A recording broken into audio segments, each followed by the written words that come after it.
Hi, everyone. I'm Ray Gallen, and I want to thank Kurt St.Amant and his team for getting us here and getting this conference organized. I'm really happy to be with you all and to talk about the fact that when we're involved with artificial intelligence, we have to think that information and user experience are the same thing. In fact, I think that's true for just about everything, but especially when we're dealing with AI. And here's why.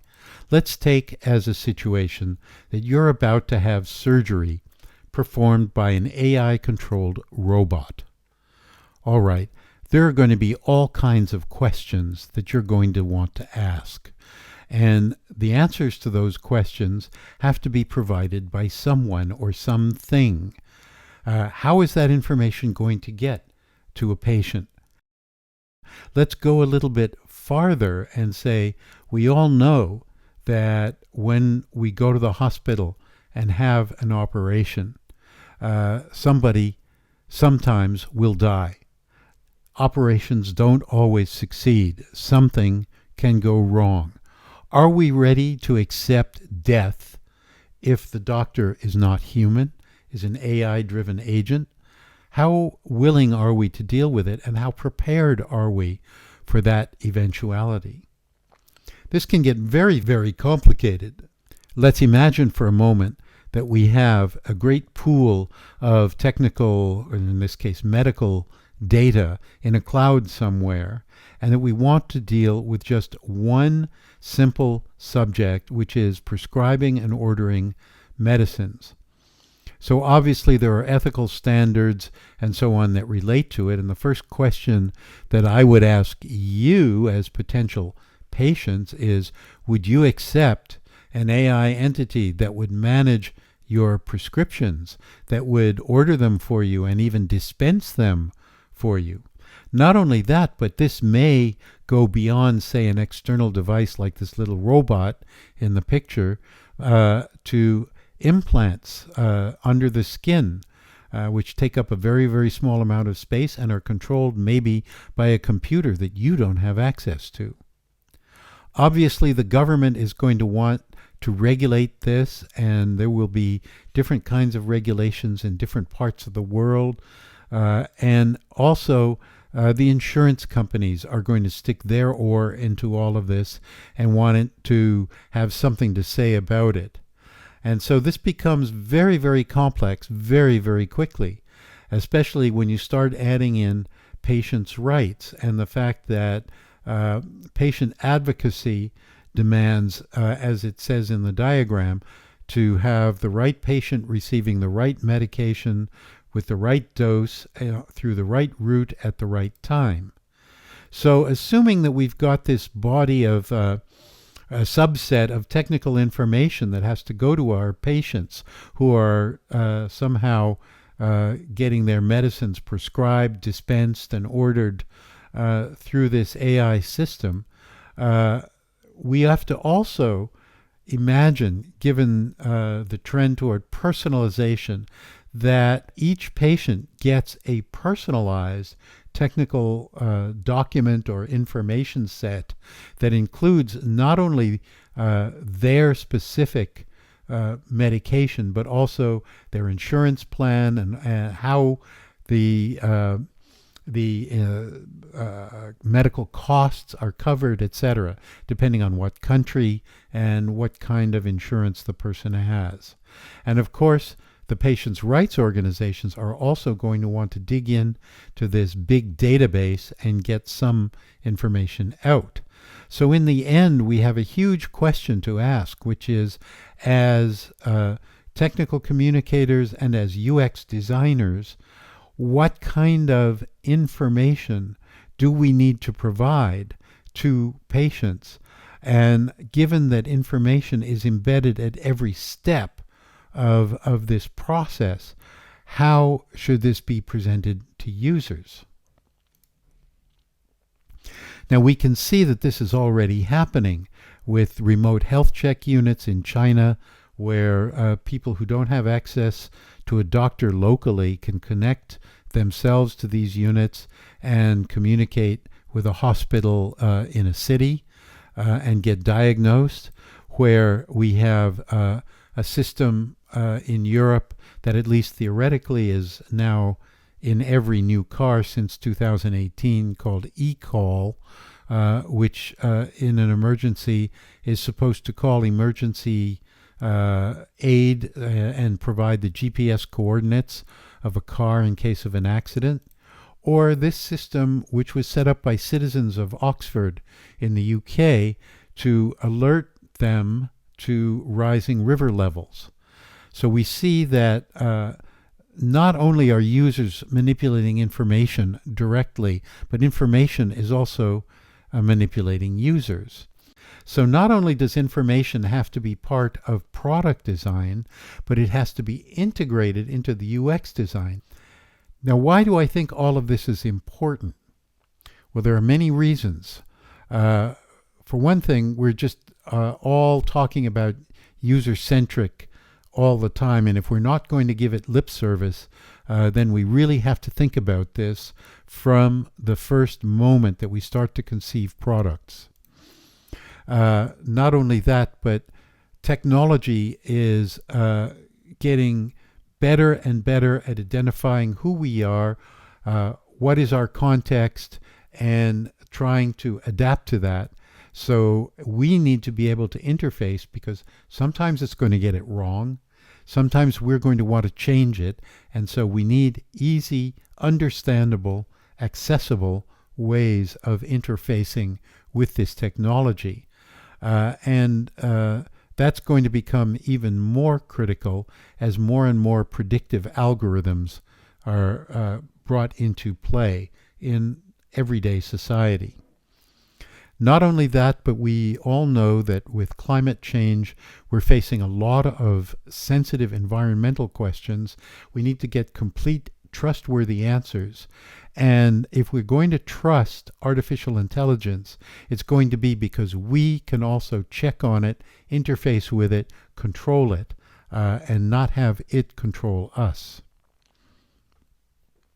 Not only that, but more and more information is already being produced by artificial intelligence and other technology, and that's just adding to the incredible, overwhelming mix of information that all of us have to deal with every day. So again, having ways of filtering and controlling that information is really, really significant. And when we come to the world of artificial intelligence, we also get into the world of cognitive bias. Now, artificial intelligence isn't the only place that we find cognitive bias. In fact, we all have them as humans, and that's why AI has them, because AI is designed by humans.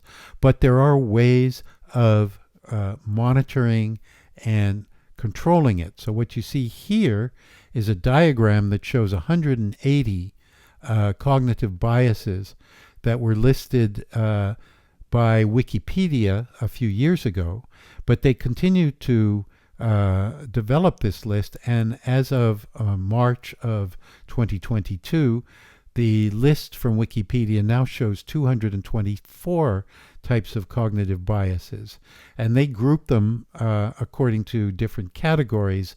So they may be based on decision making or beliefs, behavioral biases, social biases, and that would include, of course, racial bias and gender bias, amongst others, and also memory errors.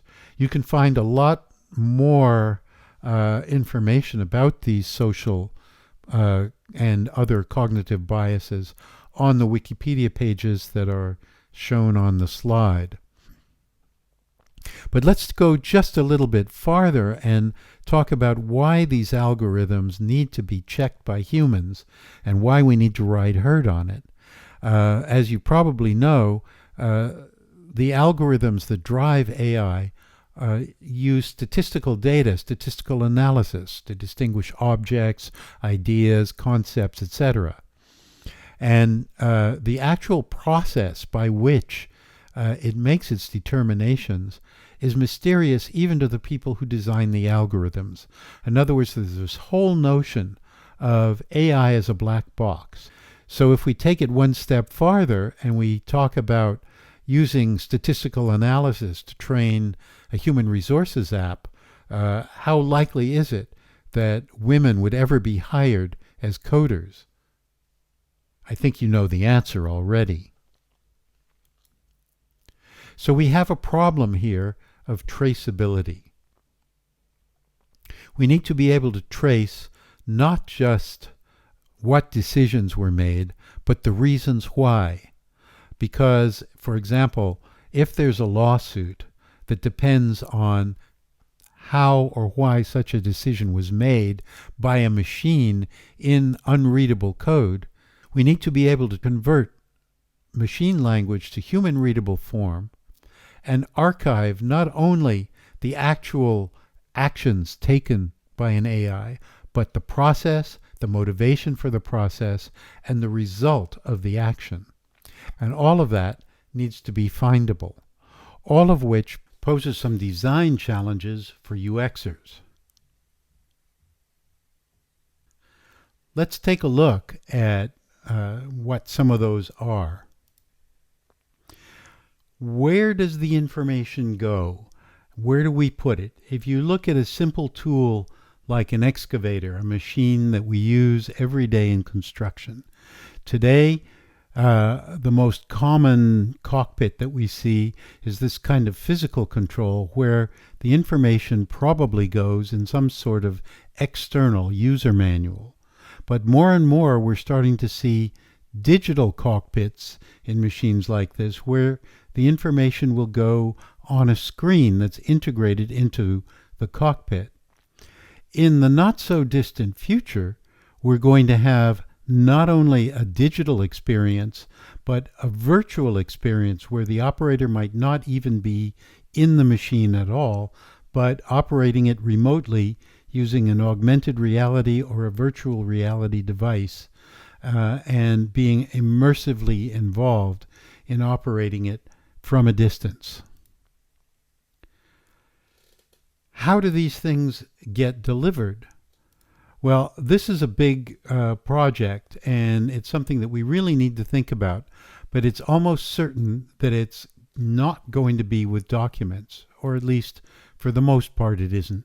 We're still going to need documents in a few places, and there are always going to be government regulations that require them, but more and more we're dealing with an information everywhere situation where we have information in every aspect of life.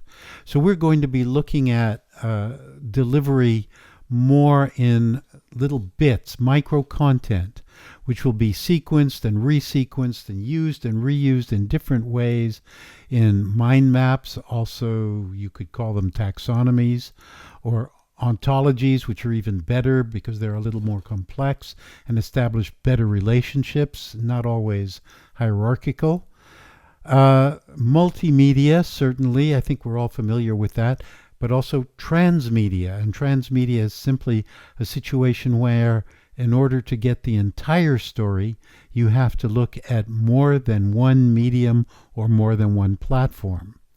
It will be omni-channel, we already are aware of that, and it needs to be adaptive, responsive, and especially accessible. That's one of the really big points that we still aren't very good at, is making all of our stuff accessible. It needs to be highly personalized based on user profiles and also contextualized based on where and what the user is doing at the moment that they attempt to use the device or software involved. And we talk always about continuous delivery, and that implies continuous localization as well, a very complex topic and not easily done. These experiences are going to be continuous and diverse and very often immersive. And that's a big change from how we work today. Now, when we think about whom we're delivering it to, most of the time we're talking about delivering it to humans.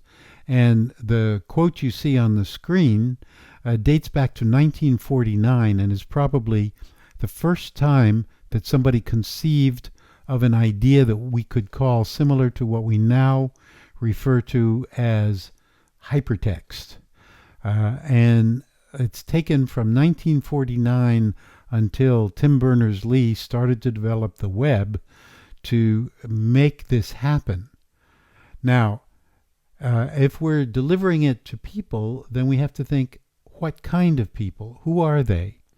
And they are, of course, end users, but they're also monitoring agents. And these are the people who are going to be keeping an eye on the artificial intelligence and making sure that it avoids as much as possible cognitive biases and all the rest. Facilitators, people who help other people use machinery, equipment, software, and so on. Practitioners, that means people who operate in the field, and also practitioners like ourselves, that is, other technical communicators and content specialists, UXers, and so on. Coaches, educators, and occasionally, and it'll be more and more often, other machines. So that we have a great variety of receptors and users for the information that we're thinking about producing as part of the user experience in this brave new world that we're talking about. So it's very important also, in fact, I would say it is mission critical for us to ask, what's it for? And each content practitioner has to answer that for themselves in their own situation and their own environment, the product that they're involved with, and so on. But, and it's a very big but, whatever you do, design information that empowers users, that empowers them to make better decisions, because otherwise, all of this technology that we're talking about is going to become a problem. And what we want is for it to solve problems, not create new ones. And speaking of problems that need solving, there's a very basic problem that we need to think about if we are going to resolve some of these questions in this new environment of artificial intelligence and the fourth industrial revolution. Here we have a painting that dates from the Renaissance. And you can see that it's a coherent image that is trying to reproduce reality and is dominated by the grammar of perspective. This is the visual representation that has been dominant ever since it was invented in the Renaissance, right up to the present day. Now let's look at something a little bit older. This is a 15th century landscape. And you can see it's very, very different. It has split screen, it's fragmented, it's hierarchical, so you have the heavens above, the Lord's castle just beneath the heavens, and further down all the people who do all the actual work. It's multitasking. And so we have to ask ourselves, which of these two models best represents our current information environment? And I would suggest that the medieval 15th century landscape is much closer to how we're actually working today than this visual representation with perspective that is the dominant form. And so we need to somehow rework in our minds and get back to some of the ways of thinking about the world that informed the medieval mind. And this is a big jump for us, especially since we like to think of the medieval period as the Dark Ages. But if you think about it, if we want to prepare for a humanist informational future, we have to really change our mindset. And that means that the major core skill will be making connections, not mastering tools or processes. It will mean not just learning to learn, but learning to ask questions that haven't yet been invented. It will require that we remember that all user experience is basically human experience. And that means that we also have to remember to design experiences that serve humans.